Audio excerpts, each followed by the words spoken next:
Jésus sauvera nos femmes et nos maris. Et Jésus sauvera nos enfants. Et Jésus sauvera nos parents.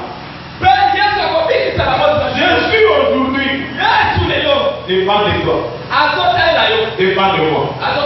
Dépend de nous, son église. Qui sommes son corps.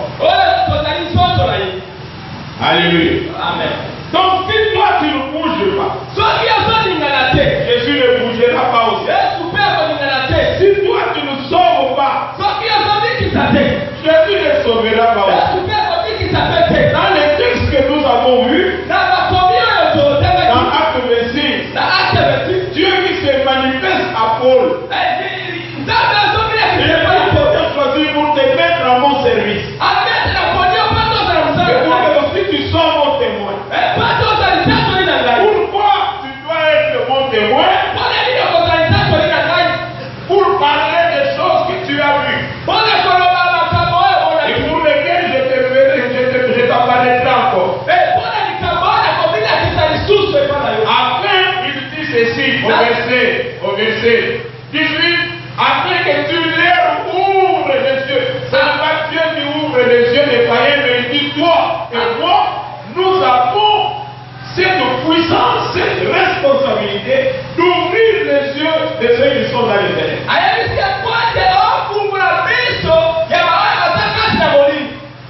Ils n'ouvriront jamais les yeux. Les païens n'ouvriront jamais les yeux.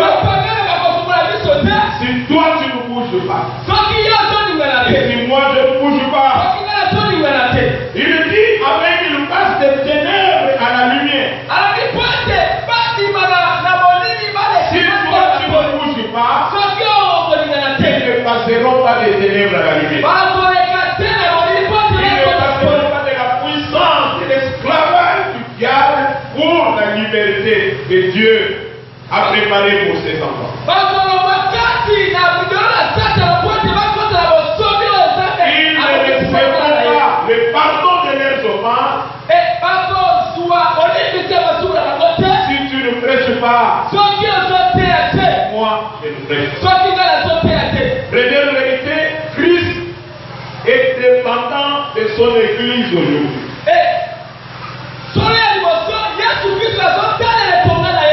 Pour sauver ceux qui sont encore sous l'emprise du diable.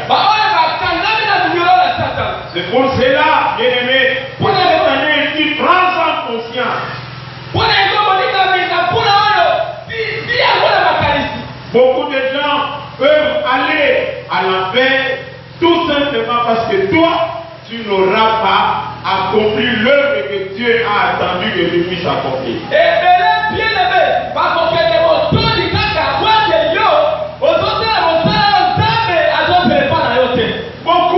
Beaucoup dans ce monde iront en enfer parce que les enfants de Dieu se sont conclus à rester dans les églises, à écouter, à chanter, parce qu'ils n'ont pas été intéressés par la vie, par le sort éternel de leurs frères qui sont encore dans les ténèbres.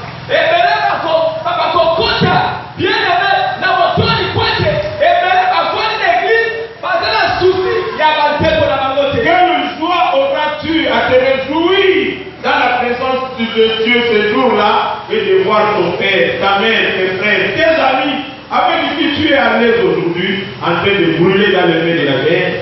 Quel bonheur y aura-t-il dans ton cœur?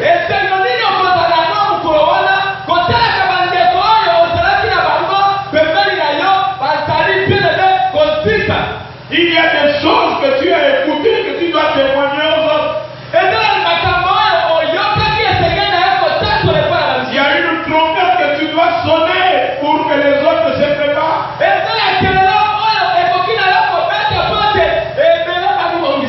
Ésaïe 33, verset 7.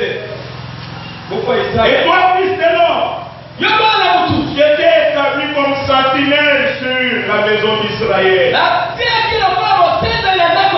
tu dois écouter la parole qui sort de ma bouche et les avertir de ma part.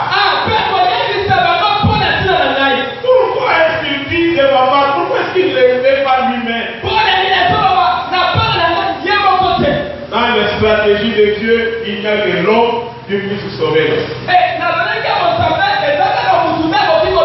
C'est pour cela que pour venir sauver l'homme, Jésus n'est pas venu en Dieu, il n'est pas venu, il est venu en Dieu, mais il est venu en homme.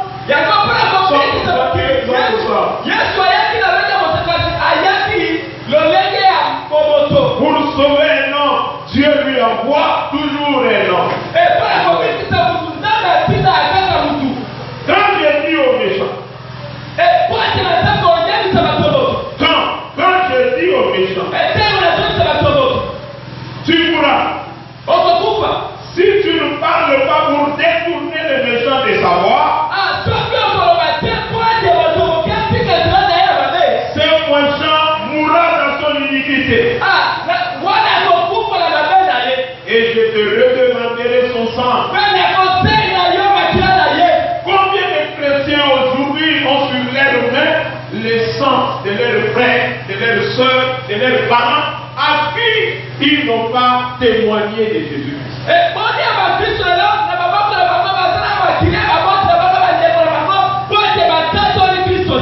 Paul dit dans 1 Timothée, je veux que les hommes prient en élevant les mêmes murs.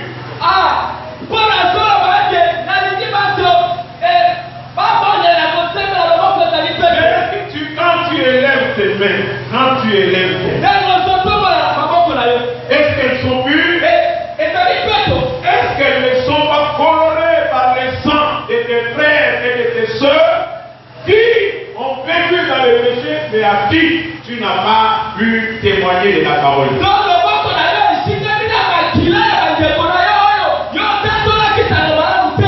Tu es une sentinelle, que tu le veuilles ou non.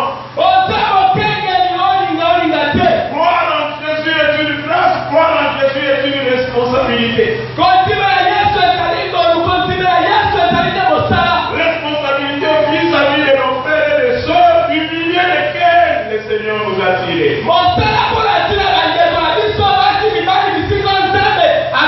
Il veut que nous puissions y rentrer dans ce milieu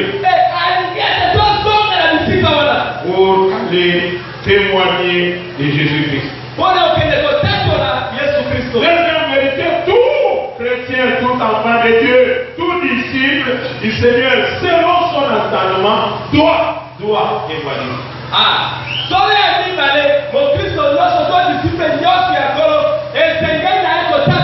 Si tu es obéissant au Seigneur, tu témoigneras.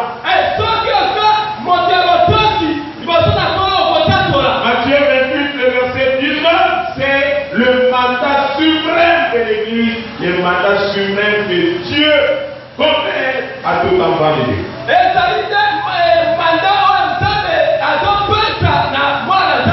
C'est la mission première à laquelle tu dois t'appliquer, à laquelle moi aussi je dois m'appliquer.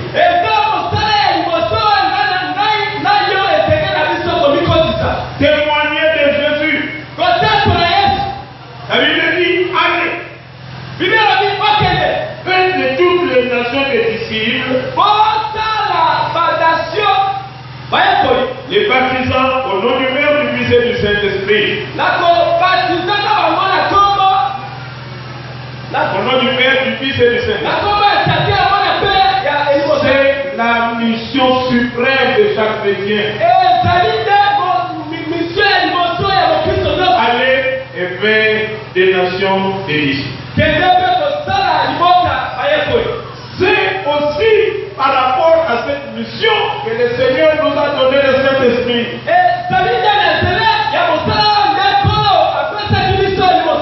Frère, ce n'est pas seulement pour parler à l'âme, pour le plaisir de parler à l'âme.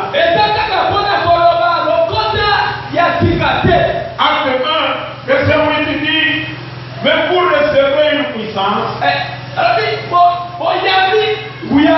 le Saint-Esprit survenant sur vous, et vous serez mes témoins. Et vous serez mes témoins. Et vous parlerez de moi. Et vous serez prêts à s'ouvrir même pour moi. Et vous serez prêts à mourir pour moi. Le Saint-Esprit nous est donné.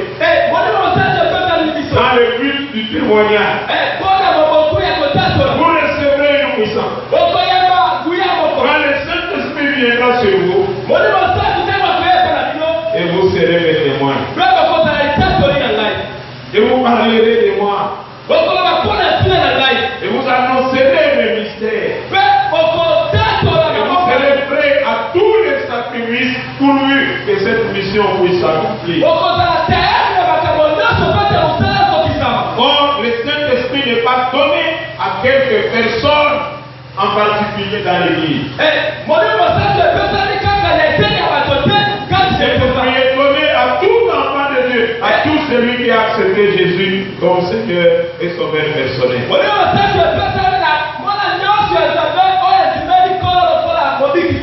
Tout enfant de Dieu, tout disciple du Seigneur est un témoin. Matthieu 5, verset 14. La Bible dit ceci. Vous êtes la lumière du monde.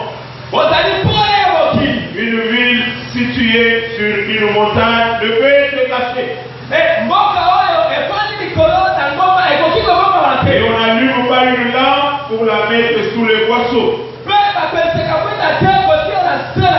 Mais on la met sur les chandeliers et elle éclaire tous ceux qui sont dans la maison. Si la maison c'est tous ces membres, si la maison c'est tous ces membres l'univers, toi, tu es une lampe, allumée par qui? Allumée par Dieu. Et il t'a placé pour que par toi, la lumière de Dieu puisse être vue partout. Notre mission en tant que chrétien est la même que la mission de Jésus-Christ. Hormis les sacrifices suprêmes qu'il devait consentir pour rendre possible les saluts.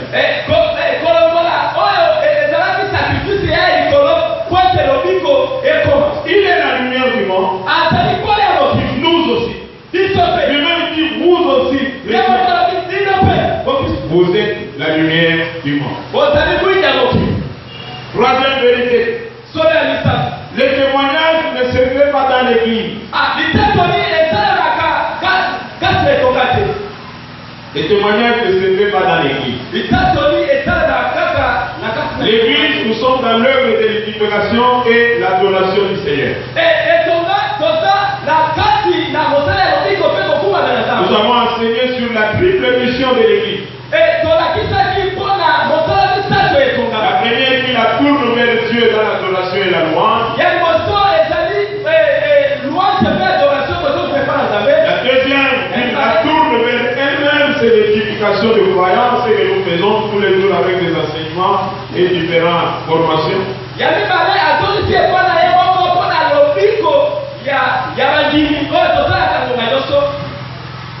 Pour l'édification des croyants, des chrétiens, on a et la troisième mission tourne l'église vers les mondes où elle doit aller évangéliser pour gagner ceux qui sont dans les ténèbres à Jésus-Christ.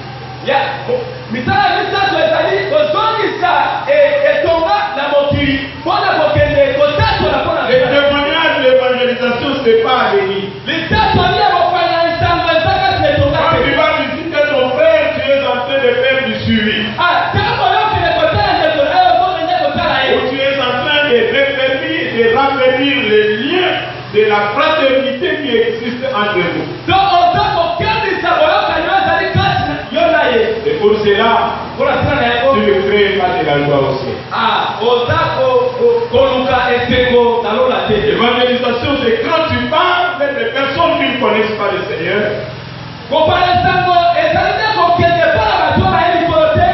Et tu leur montres la voie du salut. Et c'est à ce travail que l'Église est en train de faillir.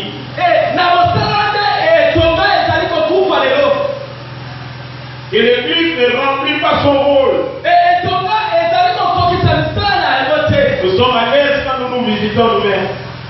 Nous sommes à l'aise et nous nous battons pour pouvoir chanter, louer au milieu de nous.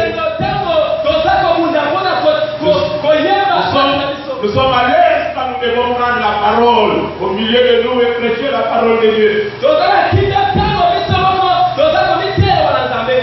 Et l'église n'est pas sur le terrain. Nous pensons que les païens viendront écouter la parole de Dieu ici. Ils n'en ont pas besoin. Ils n'ont même pas cette envie de venir.